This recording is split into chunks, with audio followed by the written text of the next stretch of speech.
All right. Hello, everyone, and thanks for tuning in to the C-DEBI webinar for August. This series is presented by C-DEBI, and it focuses on professional development skills needed both in and out of academia. The series is typically held every other month, but we have 3 network speaker series seminars coming up in September and October, so please check those out. And we will plan on having another professional development webinar in November. To introduce myself, I am Stephanie Schrader, and I oversee the education outreach and diversity component of C-DEBI. Before we start, I will review some webinar reminders and tips. You'll be muted during the talk, so if you have a question, please use the chat box. We will answer questions as they are received throughout the talk, so please answer questions, or please ask questions throughout. This webinar is being recorded and will be posted on our website in a day or two. Today's speaker is Dr. Drew Steen. He's an assistant professor of environmental geology at the University of Tennessee, Knoxville, and he'll be talking about how to cultivate work-life balance and how to better approach it. So with that, I will turn it over to Drew. All right, thank you very much, and I just want to thank you all who are listening for showing up, and I just want to emphasize that I can easily see the chat window, so I'm very happy to, I want to think about this as a little bit more informal than like a normal sort of 40-minute science talk. So if you have questions or points that you would like to make while I'm running my mouth, please put it in the chat box and we can talk about that.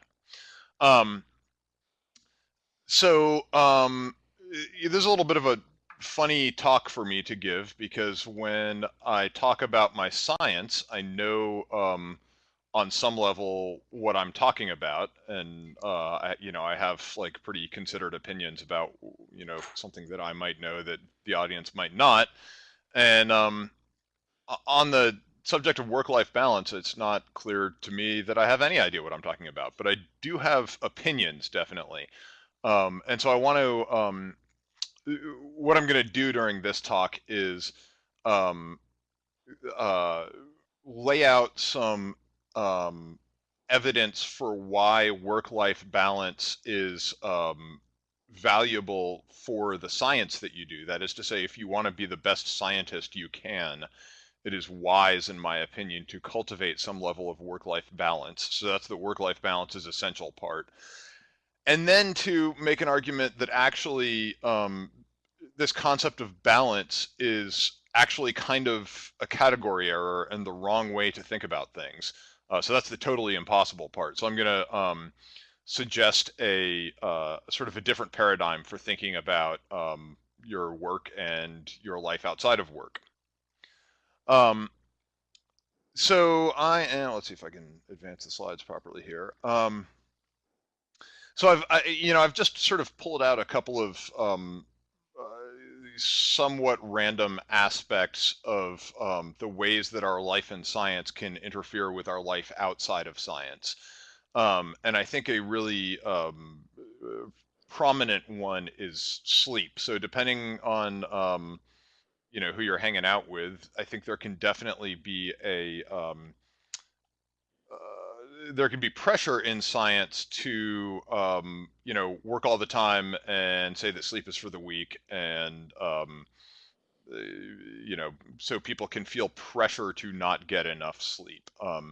So on the left, this is some data from a study. This is just a simple survey of people who report getting 7 or more hours of sleep a night. And what you can see is that there's actually some kind of interesting regional variations, but what I take away from this is something like a third to half of Americans, depending on where you live, are not getting 7 hours of sleep. And a lot of the sleep scientists seem to use 7 hours as a cutoff for, you're not getting enough sleep if you're getting less than that. And then there's this, this huge body of sleep research from the psychologists and cognitive biologists about what happens to you when you don't get enough sleep. And again, I'm not an expert in this field, so I have just sort of more or less randomly hit up Google Scholar. But this is a nice meta-analysis that I have totally forgotten to attribute the authors of. So this is a meta-analysis of like something like 1,000 studies on the effect of sleep and cognitive function. And what's reported here is a little bit impenetrable, but the point is that a negative effect size indicates an impairment on whatever the outcome variable is, relative for people who are sleep deprived relative to people who are not sleep deprived. And the interesting thing about this to me is that not getting enough sleep makes you worse at everything that involves your brain.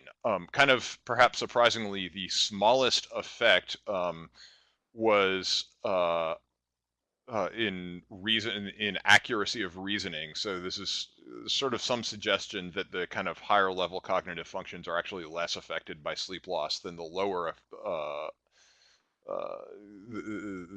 cognitive functions, like things like reaction time and this sort of thing. But nevertheless, this should not come as a surprise to anybody that basically sleep makes you dumber. There's this really nice quote from a different meta-analysis of the cognitive effects of sleep loss that says that. Ooh, I think I will use my my pen function here.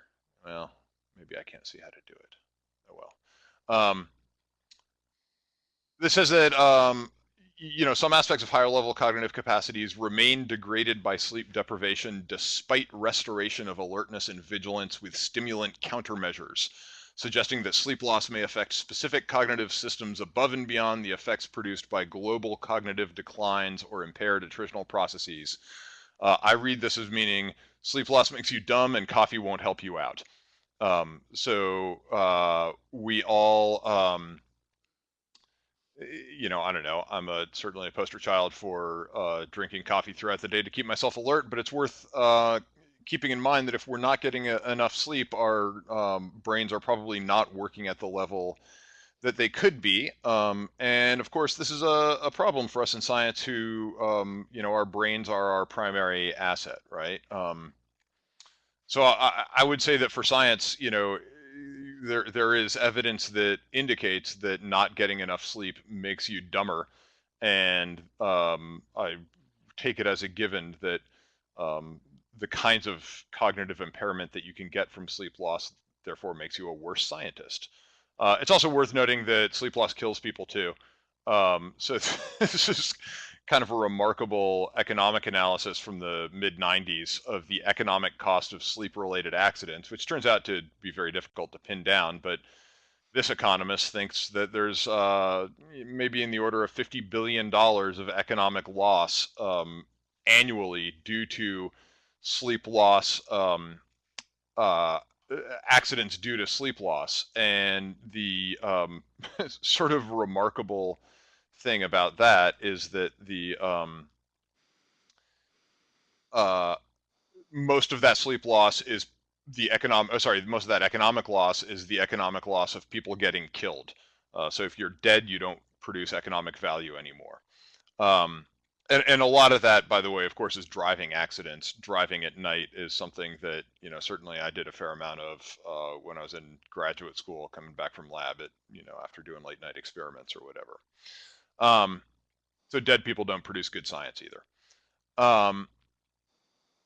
There is this, kind of attitude among some people I run into that, like I said earlier, sleep is for the weak, and, if you're not getting enough sleep, that means that you're really going hard. And I would just say, I really dislike this kind of macho attitude because, from my standpoint, we have very good, solid medical evidence that sleep is required for all different kinds of ways in which your body can function correctly. So this saying something like this, that, if I don't get enough sleep, then I get really motivated or whatever. that to me is a little bit like saying, my car works just fine when I don't give it any oil changes. And in fact, it might work just fine for a while, but it's never going to be a good idea in the long term. I want to switch gears a little bit and also just note sort of a broader point about mental health. And again, this is kind of talking a little bit about the risks of not having a good quality work-life balance in science. So this is from a survey of mental health among students at an unnamed large research university in the Southeast. Um, so the survey reported all kinds of different results about mental health for both graduate students and undergrad students. And interestingly, the numbers were not terribly different. I'm only presenting the grad student numbers, but the numbers were broadly pretty similar for grad students and undergraduates. But there's some kind of remarkable numbers in here. This study reports on average about 11% of students reporting depression. I've seen other reports that are much higher than that, but even 1 in 10 students facing depression is kind of a big number. The number that really popped out at me was the idea that 1.6 students had experienced suicide ideations. That means thinking about suicide in the past. Oh, I didn't put the asterisks on here, but the asterisk indicates in the past 4 months. Sorry, in the past 4 weeks. So that's like actually kind of a shockingly high number to me, because 4 weeks is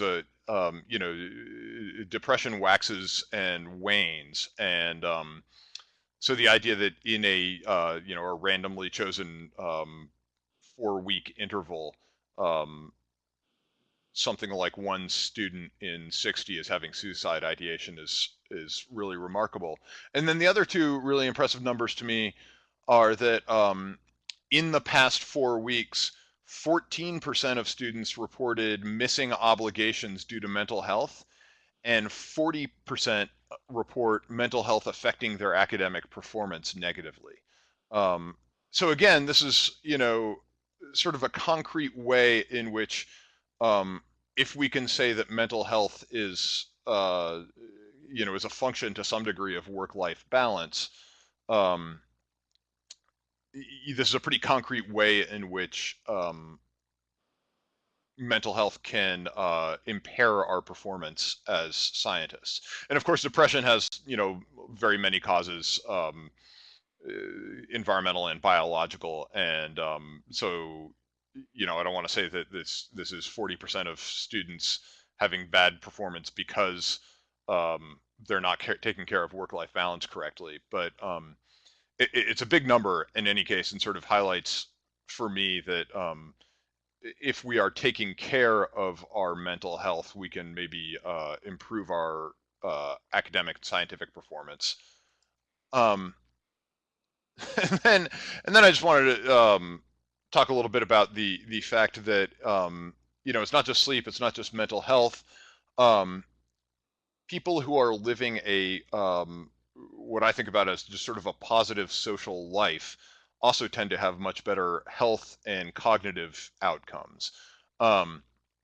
So a remarkable demonstration of this was a study from the 1970s from a really detailed study of people in a city in California, their social networks and all kinds of different health outcomes. And this study found that in the follow-up period, which I believe was on the order of 10 years, the age-adjusted relative risks of death were 2.3 higher, so a factor of 2.3 higher, a factor of 2.8 higher for men and women respectively who are isolated socially versus those with a lot of social or contracts, that should say contacts. So this is a just an illustration of how being socially connected in your life can have a important effect on your physical health as well as your mental health. And a big part of that appears to be sleep. So there's this is a little bit tough because mental health, sleep deprivation, and social connections are all sort of mutually correlated. And from my non-expert reading of the literature, it seems like people tend to think that those correlations are due to causation that go in two different ways, in both directions for all three of those factors. But so, depression makes you more socially isolated. Depression makes you, sleep less. Sleeping less makes you more socially isolated and makes you less healthy. Being less healthy makes you more likely to be depressed and more likely to be socially isolated. Someone in the Amenland has asked me whether I think there's a difference in work-life balance in a family. I think I want to get to that I think that's an excellent question. And I want to get to that in just a minute, if you don't mind. Because I think there's some, I think there are some big differences, but I'll talk about them in just a second. I just want to relay one thing that a senior faculty member said to me when I was getting hired here at University of Tennessee. He said, you need some friends who don't care how many papers you published this year, which I think is a great thing to think about. So a thing I really enjoy about science is that I feel like I have a community of friends that are all around the world, including a bunch of the people that are on this lecture right now. So hi to you all. And this is fantastic, but at the end of the day, your science friends all care about you as both a friend and as about a scientist. Katie is saying that having mostly non-academic friends saved my butt in grad school. I have no idea what that would be like to have mostly non-academic friends, but it really, really matters to be able to talk to people who, just don't care about your academic performance one way or another, in my experience. So, I mean, my short argument here, made from a sort of non-expert standpoint, is that there's a bunch of kind of cognitive science and psychological evidence that if you don't take care of your outside life by doing things like taking care of your social circle and taking care of your mental health and making sure to get enough sleep and so forth, that your work and your life can get out of balance, and you can that can impair your work. So I want to sort of transition to the second part of the talk here, because having said that, you can say, okay, well, so like, what is the right balance, right? How do you make trade-offs between your work and your life? And I want to propose that is actually the wrong way to think about these things. And so to start off that this idea, I want to make the talk that despite the fact that I just put up a whole bunch of papers that seemed kind of scientific because I got them from Google Scholar and whatnot, this is actually not a scientific talk. And what I mean by that is that if this were in science, we have to be always willing to change our minds when we're presented with evidence. So if some expert in work-life balance were to come to me and say, actually, the way to maximize your scientific production is to grind your personal life into the ground and, sleep 2 hours a night and not have any friends and, not take care of your body and be a miserable human being, my answer would be, well, I don't care. It just does not matter to me whether leading a healthy life makes me a better scientist, because I don't really think that we are here necessarily only to be good scientists. And that's a little bit of a complicated thing to say, because simultaneously, I, and I suspect all of you all, really care about doing science. We would need to care a lot about doing science to keep on doing it like we do. But that's the reason that I don't want to think about balance as a metaphor. I don't want to say, what position of the scales winds up with you having the best scientific output. For me, a much better metaphor for how to think about work and life is harmony. So we can think about our work as part of our life. We can think about it as one of the instruments in the orchestra that is our life. And of course, in an orchestra, some instruments really are more important. The first violin is like, the sort of most prestigious position in an orchestra. I think this is our first violinist right here, and they get a spot of honor where they sit, and they get the most pay. And you can see from this, I think this is Beethoven's Fifth here. You can see that they've got some maybe the most interesting thing to do. The second trombone, at least in this section, is like really not doing all that much, although they have a part to play.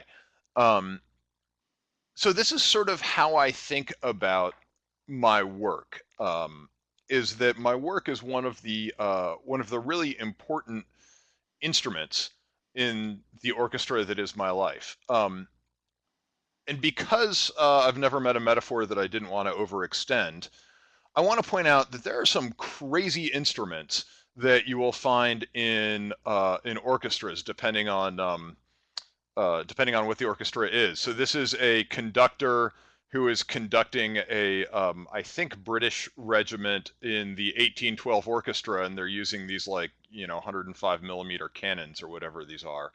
So the 1812 orchestra, if you don't know, is the one that goes da da da da da da da da da da da. And if you go to a real performance, they've got real cannons, and it's a whole lot of fun to watch. So the point there is that you can drop in, depending on your orchestra, you can put some pretty wild stuff in there.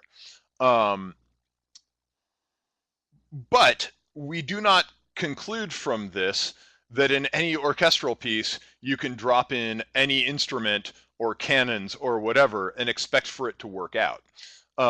So, to explain my metaphor a little bit,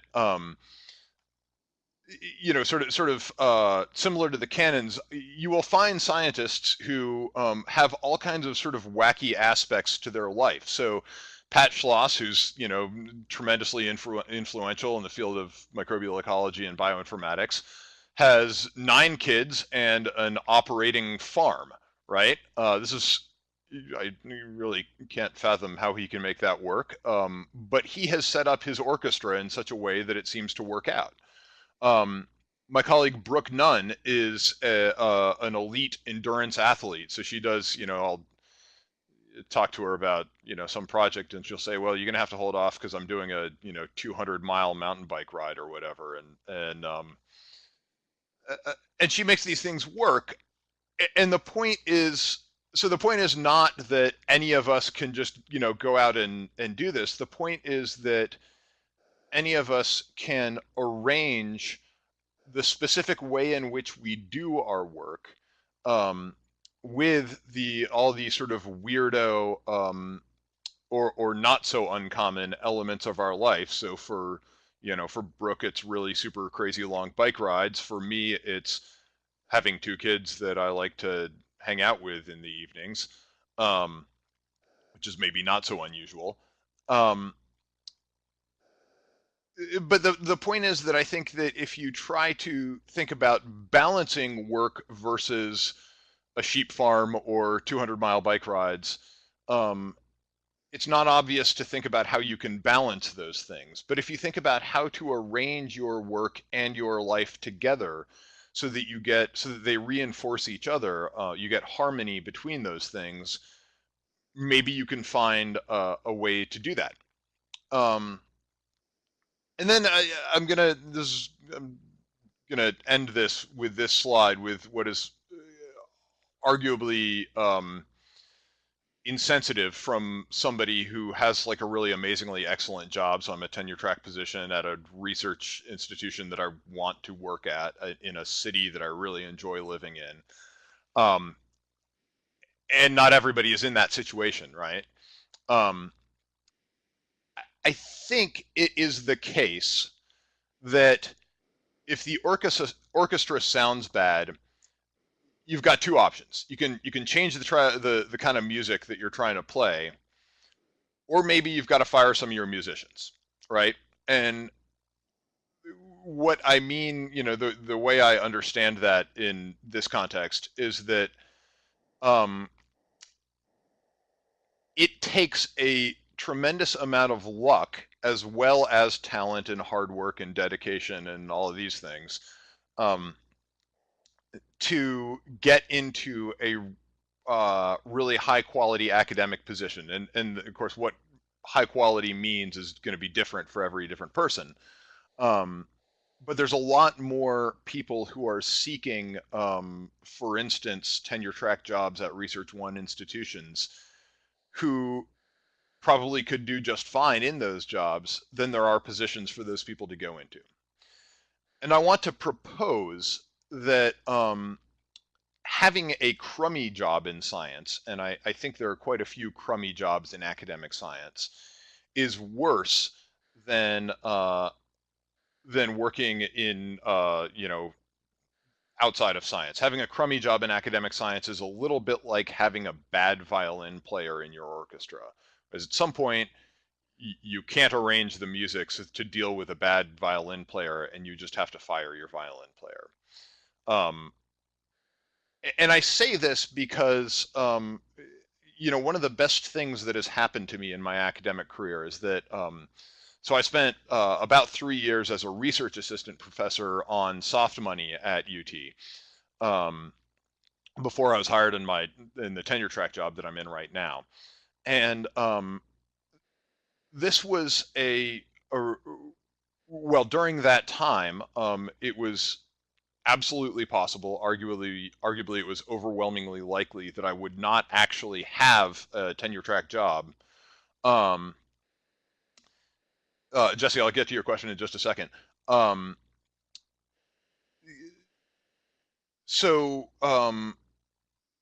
what I decide, it made me think, being in this sort of uncertain position, made me think very carefully about sort of what sorts of personal sacrifices I was willing and was not willing to make for my job, which made me explore what my options were outside of academia. And this is great because it allows me not to say like, well, I just have to put up with whatever kind of BS is going to come at me because I want this job really badly. It's true, and all of us in academia put up with a certain amount of BS.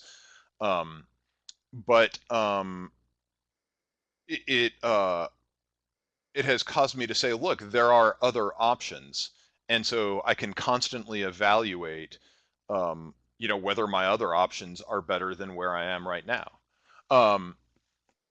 And I really encourage everybody else to do that, to not get locked into the thought of, I am going to aim at a certain academic position and get as close to it as I can, even if that's not all that close. I think the right way to think about it is, what is the best possible career track that is actually open to me? And go for that career track and recognize that being in science teaches us a lot of skills that are not primarily about science. They're about things like solving problems and figuring out things for ourselves that are useful in all sorts of industries. Jesse asks, can I elaborate on crummy jobs in academia? I think that what I want to communicate is that can be different for every person, right? Like, it's a question of what your orchestra sounds like. So, for me, it was very important for me to be in a job where I could both teach and do research. I was maybe less sensitive to the physical place that I was in. I don't know. But for everybody, that's going to be a different thing, right? So, some people are perfectly happy in a job that's, virtually all teaching. I think I wouldn't have been happy in that. Some people, I personally would not have been happy, I think, at a research institute where I don't get to teach at all. Um, I value intellectual independence probably more than is healthy for me. Whereas some people are happy to be sort of a lieutenant in a high power lab that where they're not setting the direction, but they have a ton of resources to do all sorts of things. So for me, that's, what is crummy depends entirely on the person. What I'm trying to communicate is that everybody needs to think carefully about whether the thing the job they're in or the job they're headed towards is crummy or not. And if it is crummy, go do something else. Don't feel stuck in it. I didn't get back to the question about having a difference in work-life balance in a family versus single people. I think there definitely is, because of course the fact that I'm in a family, and importantly the fact that I'm in a family with another academic, um, that's a huge part of my orchestra, right? So, one thing that means is that I don't have to do as much work to create social connections, um, because, I've got people that will have dinner with me every night, which is cool. Sometimes those people throw food at me, but, that's one of the things you've got to put up with. Um, uh, on the other hand, that puts a whole bunch of restrictions on my time that, I don't know if they're a good thing or a bad thing, but I can't do late nights in the office virtually ever now. So that's an important difference. Stephanie asks if there's a difference in my time management pre and post tenure, based on your own experience with a significant other. I, you know, my significant other, Karen Lloyd, has just gotten tenure, and I think she has a really healthy attitude about tenure, which is that the entire process, she did not, I think, terribly care about getting tenure, but she cared quite a lot about producing good science and, doing the other things that you do to get tenure. And I feel the same way. So I would say that there's not a huge time management difference. I will say that having kids has made a huge and positive impact on my time management, in the sense that it's really valuable to have a reason that I have to go home at 5 o'clock every day. I can't not do that. And I have to go hang out with people who don't care about science, namely my kids, for a couple hours. Um, uh, that has that does a lot to make me think about sort of what are my most important projects and what is it that I really want to spend time on. It encourages me to work on my top priorities as opposed to like whatever random thing is in front of me. So in that sense, I recommend having kids for a healthy work-life balance, but that's maybe not actually something I should advise. Um, I wonder if there are any other questions.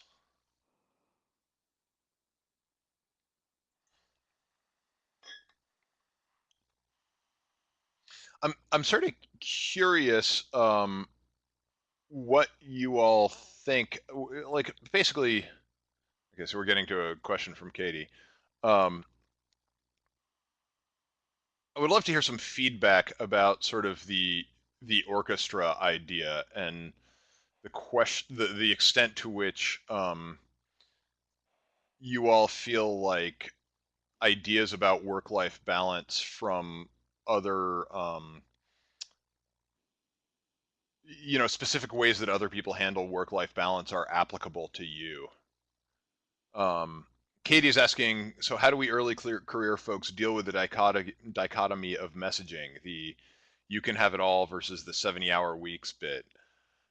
I mean, my view is, if you don't want to work 70-hour weeks, don't work 70-hour weeks. Because if you don't want to do it, you're probably not using your time effectively anyway. Um, you know, if your symphony doesn't have room for a violin that plays all the dadgum time, then you know, tell the violinist to quit playing, right? I think um,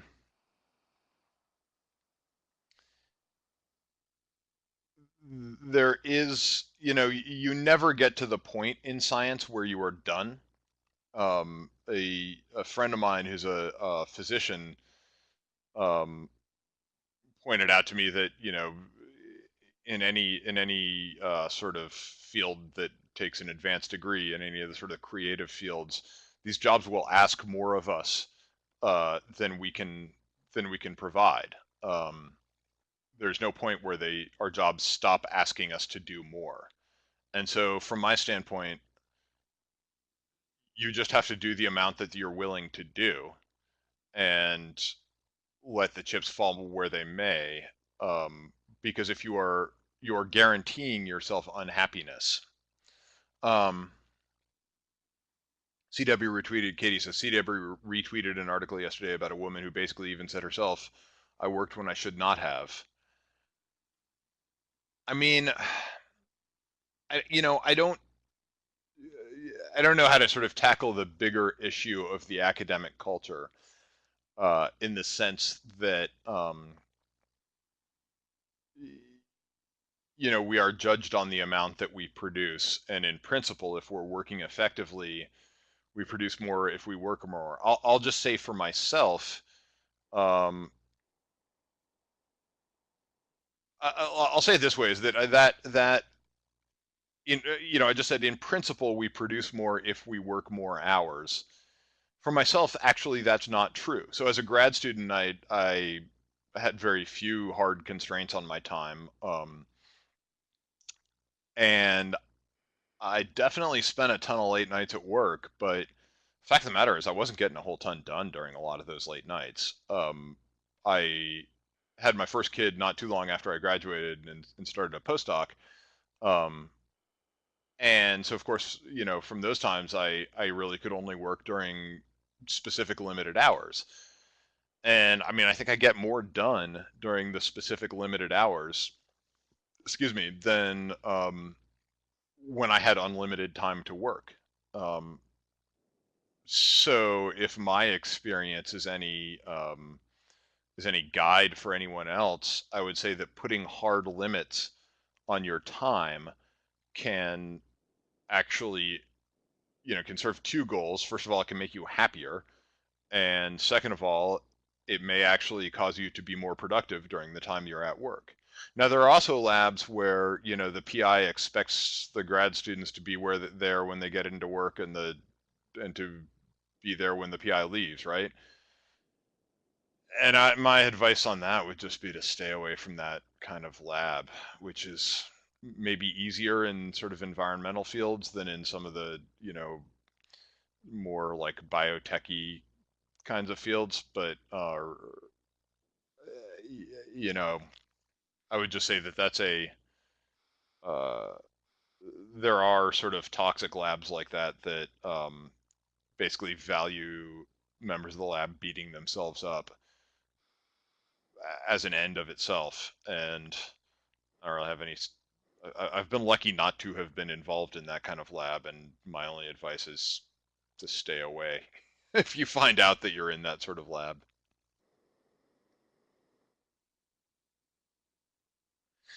I'm curious, what sort of strategies do you all use to keep your work in harmony with the rest of your lives? I'd very much appreciate you all writing any comments that you might have.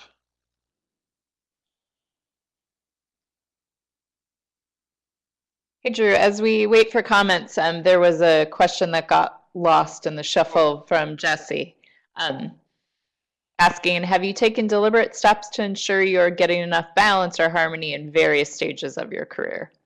Yeah, so I've been more and less successful at different times in my life. But I think almost always in my life, I've had some kind of obligation outside of science that I kind of couldn't avoid. So, for the past 8 years, it's been kids. Don't go out and have kids just to have more balance in your life, right? But they're hard to ignore. And then before I had kids, I was much of the time I was training for specific athletic events. And the good thing about that there were times when that was more healthy for me and times when that was less healthy for me. But the good thing about it was that, it was something I kind of couldn't blow off. So I'd have training, I'd meet with other people to train, or I would, have a training schedule for myself or whatever. But it was great to have, some athletic event that's, scheduled for June 14th. And I'm going to go to the starting line on June 14th and try to run a whole bunch of miles or whatever it is. And so that gives me a pretty good excuse to leave work at 5 or whatever and go get some exercise. So that's kind of the commonality of how to make myself get enough balance. Because my tendency personally is definitely to say, like, well, I should be taking care of myself, but I've got this thing due tomorrow, so today I'm gonna stay late at the office and eat junk food for dinner. Yeah, so that's what's worked for me. But again, I think everybody's very different, so what works for me may or may not work for you.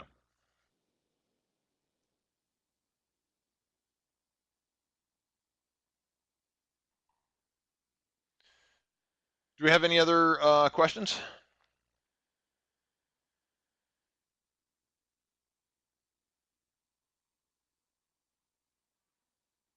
Well, I think that may be everything that there is possibly to know about how to achieve harmony in between your work and the rest of your life, unless anybody else wants to say anything.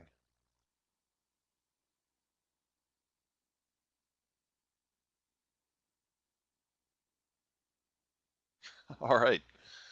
Thanks very much. Oh, we have some people typing. Hold on for a second. I don't want to cut anybody off here.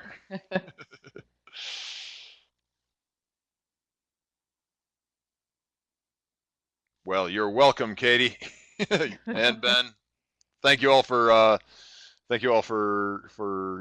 listening to me run my mouth for a little bit. Wonderful, thank you. And this webinar will be available in a few days. So thank you very much. And Drew, that was great. All right, thanks a lot to the folks at C-DEBI. All right. Bye-bye. Take care.